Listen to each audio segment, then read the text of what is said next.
I decided to live stream my students helping me take my hair out. But Mr. Lee, you don't teach cosmetology.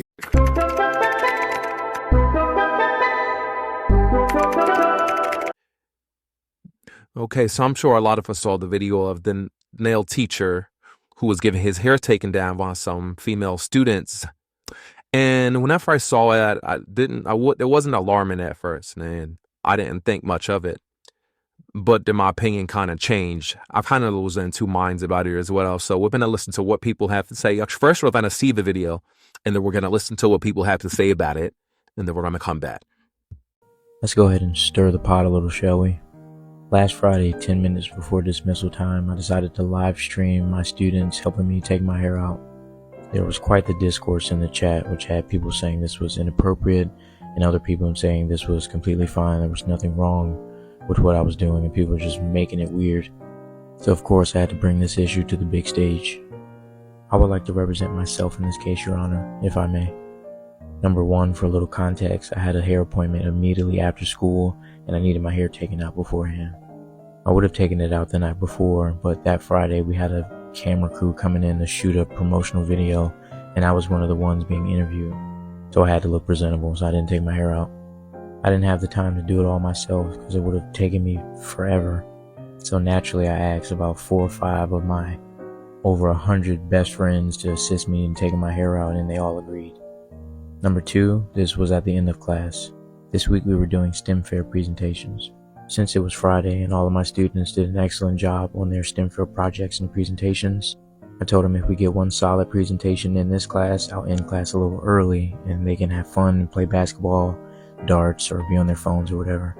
And during that time, my team would help me take my hair out. A couple of these were students from my class, but others were students from other classes. I wrote all of them a pass at the beginning of the class period, requesting their assistance 10 minutes before dismissal. I told the teachers only send them if all of their work was completed and they had good behavior. They all met the criteria, so 10 minutes before dismissal, they showed up for their job. My next point I'd like to make is, if I was a female teacher, those people wouldn't be in the comments saying, oh, this is weird, this is inappropriate. Because me personally, I don't think there's anything weird about this. People are saying, oh, that's too intimate. To me, it's literally just hair. It doesn't have to be weird. Some people have never had cool teachers, and it shows. I personally believe that building authentic relationships with students is paramount in being an effective teacher. I make sure my students know and can feel that I care about them beyond the schoolwork and all the stuff that I have to make them do. I take the time to get to know my students outside of academics, because caring for the whole child is what's important. Some of these students have been with me since I was a substitute 4 years ago. They see me as a big brother or a father figure, as some of them say. And me, I don't want kids of my own, so all of these kids are literally my children.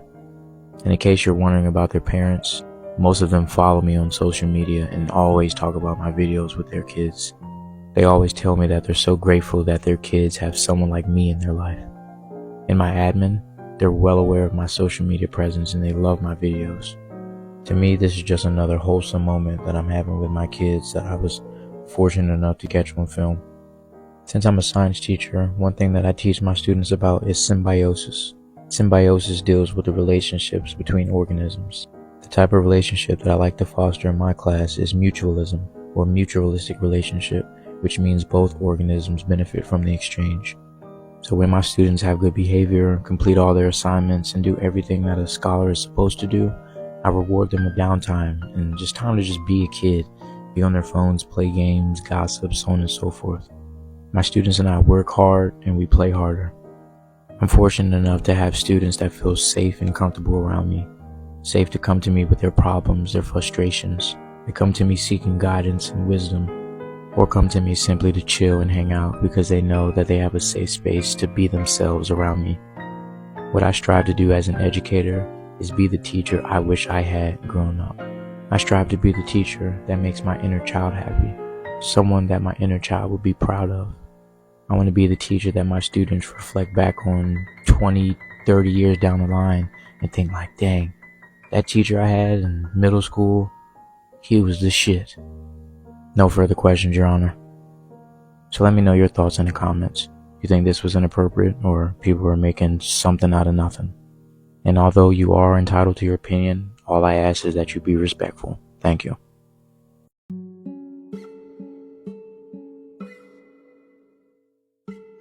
He is trauma bonded with these children. Now, when I initially seen all of this happening between today and yesterday, I couldn't quite make out what I felt about him just yet. I felt like I need to sit on it before I spoke on it, because I didn't feel like he was on some pedophile type of stuff, but I also felt like there was something more to him and these kids. The reason why he's kept these kids so close to him and created these relationships is because he didn't have them when he was their age. And I know what you're thinking. How do you know this? You don't even know this man, right? I understand. But them empathic abilities never lie. I truthfully believe he had good intentions with these children, and I truthfully believe that he made relationships with these children because they helped heal him. Doesn't mean that it was right to do, but a lot of the times when people have traumas from years and years ago, childhood, whether they were teenagers, younger adults, that child, that young adult, that teenager is still within them. So a lot of the times you will not be interacting with the grown today version of that person. You'll be acting with that person who was that age when they were dealing with that trauma. So for example, let's just say he's 35. I don't know how old he is, but let's say he's 35.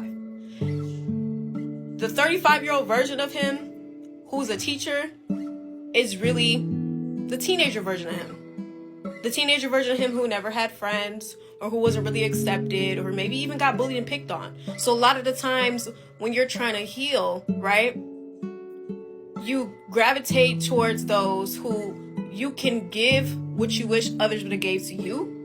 And then you hold a really, really, really tight space for them in your heart. And in a way, you're thinking that you're protecting them because to you feel like you are. But to others, you could be putting them in harm's way. Doesn't mean physically, but mentally and emotionally. And that's a whole nother story, because honestly, you need boundaries when it comes to dealing with kids as an adult, especially as a teacher, especially as a Black teacher. And with that being said, I feel like that's the case here. I feel like that's why he's so hurt about the fact that he's no longer working at this job. And not one time did I actually hear him talk about how he can't pay his bills or he doesn't know what he's going to do financially. All I keep hearing him talk about are the kids. Every video, every clip that I'm seeing is him talking about these kids, crying about these kids, posting these kids. It's very clear that the kids are the center of his universe. And that could be a good and a bad thing.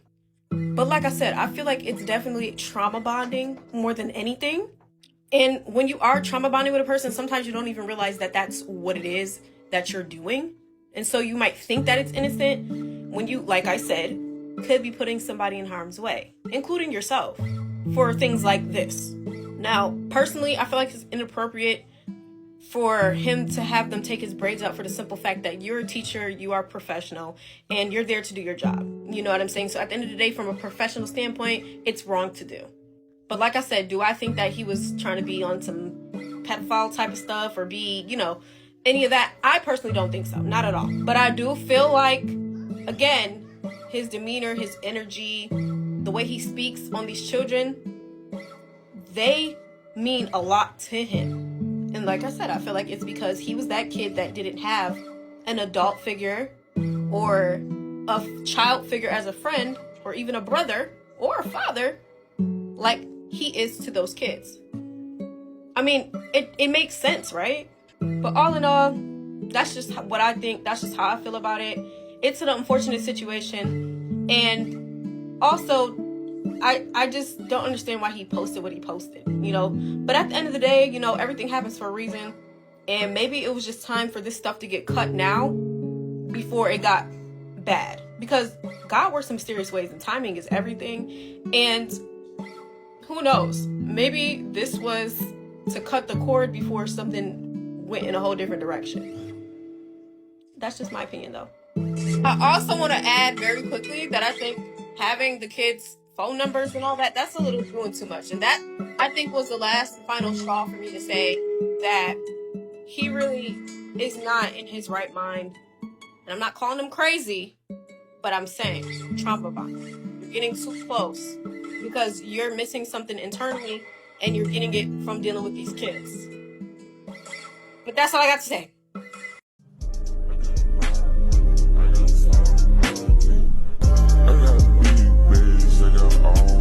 In the words of Lil Duval, what do you fake care about today? So there's a video, obviously everyone see going around, of a male teacher having his students take his braids out, and it is crazy on social media. Let me tell you something. I am so happy that they did not have social media back when I was in elementary and middle school, because let me tell you, we used to do a lot. I remember in elementary school taking the recess aides, not hair out because she was white, but I remember braiding her hair, a white woman. It was nothing. It was fun. It was something that we wanted to do as students. We would just sit there and braid her hair, and she would just let us. So my question is, are you mad because it's a male, or are you upset because it's a teacher? Is it inappropriate because it's a male, or is it inappropriate because it's a teacher? Y'all need to figure it out. It's given you just need something to complain about. I think by now we've all seen the male teacher and his students are taking his braids down. Female students are taking his braids down. I wasn't going to speak on this, but I'm a mom of 2 girls. And if I don't say just what's on my chest right now, I'm going to be so upset. I really hope all of this is chalked up to just being young and dumb and just immature. And trust me, we've all been young and dumb and immature and done some really stupid things. But there are just so many red flags. So many. First of all, why are students touching you? I've had favorite teachers before, and not once did I ever want to touch them in any way possible. Not shaking their hand, not touching their hair, nothing. I've never wanted to touch a favorite teacher that I've had. Secondly, as a mother of daughters, why is someone else's child a part of your content on your page? If I was scrolling through TikTok and happened to see my child on live with their teacher while he's at work clocked in, I'm pulling up to school, skirt, immediately. I'm screen recording the live in case he ends it before I get to the school. Because absolutely not. Even if I've signed one of those little photo waivers for my kid to be in some kind of school picture thingy. I don't even know if they do those anymore. They just, they did them when I was young, and they did when my kids were young. My kids are grown now. That does not mean I'm consenting to letting my child be in some random teacher's live while he's at work on the clock. Why are those students not reading a book or doing something with kids their own age? Then he wants to, first of all, any man with a microphone, take it away. Immediately take it away. Why do you have a microphone, sir? Okay, then he wants to post a video where he's like apologizing. I think I could not even get through the video because he's crying. I don't know. I think he got his job taken away. I don't really know. But why are students messaging him? Are those text messages? If so, why do they have your phone number, sir? If they're social media messages like DMs from Instagram, why do they have your social media, sir? Why are your messages from your students starting off with, "Hey, bestie"? I want to believe that nothing nefarious is happening, and I'm not saying that he's doing anything because I don't know him and I don't know what goes on. But I really hope that this is just a bunch of dumb, stupid, young person mistakes. If you were not hired as a content creator, please do not open up your phone at work. Or at least don't open it up when there's students around. Okay, I want to know what y'all are thinking, parents, especially parents of daughters. What are y'all thinking right now about this whole situation? I gotta know, sound off in the comments. At first glance, looking at this, I didn't have any kind of reaction to it. I didn't think it was a really big deal. It just looked like a cool teacher, chilling with his students. And I thought about some teachers that I know when I had back in high school that they were like, the cool teacher that everyone was cool with. And, I mean, no one ever took their hair down, but you know what I mean? This is a cool teacher. So at first I don't have much of a reaction to it, but then I thought about it after a while and I'm just like, what if this is okay for all teachers to do? Like, what if they say, okay, this teacher didn't get fired and they didn't, make it where that's wrong, then that wouldn't open up to gates where all teachers will be okay to do that. And I don't think that dude in the video had any bad intentions, but how would the school system be able to tell who has good intentions and who has bad intentions? Like it's almost impossible. So there should be a rule where there should be no, close touching or in each other's personal space, anything weird like that. I kind of see where some of the people were coming from. Well, some of the parents were coming from, because I'm not a parent, but I kind of understand it. And then I even thought back to when I was in high school. We had a cool teacher, and kind of find out that teacher was like dating some of the students. So basically, I said all that to say this. There needs to be like some type of code of conduct, especially in school settings with like young people who are impressionable. We all know that, because there's just no way to tell what a person is actually up to. So I think that should just be a rule across the board, that there should be no personal touching, male or female, doesn't matter what your sex is, to be honest. And that's just my opinion. So you guys just comment below what you think. What's your opinion? What's your take on it? If you're a parent, even better, let us know what you think down in the comments. Everyone doesn't have to agree, but we all are entitled to our opinions.